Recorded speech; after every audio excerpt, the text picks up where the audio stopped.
السلام عليكم ورحمة الله وبركاته. مرحبا بكم في قناتنا كوارث وأحداث العالم. ننقل لكم أحدث وأهم الكوارث الكونية، فإذا كنت مهتما لا تنسى دعمنا بالضغط على زر الإعجاب والاشتراك في القناة، وشكرا لكم جميعا.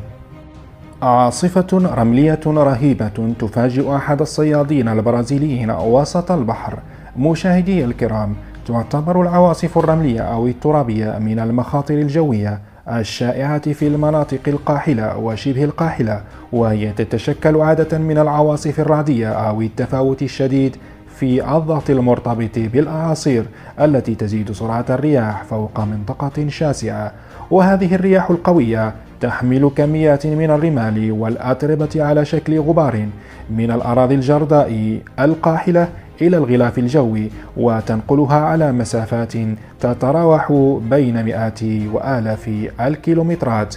وفي هذا الفيديو تشاهدون كيف تمكنت هذه العاصفة الغبارية الوصول إلى هذا المكان لتفاجئ أحد الصيادين البرازيليين وسط البحر في مشهد تحول النهار فيه إلى ظلام دامس في لحظات مثيرة كأن الشمس انطفأت. سبحان الله العظيم. فلنشاهد ماذا حدث.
إلى هنا نكون قد وصلنا إلى نهاية هذا الفيديو، فما هو رأيكم حول هذه العواصف الغبارية التي بدأت تظهر بشكل متسارع أكثر من أي وقت مضى؟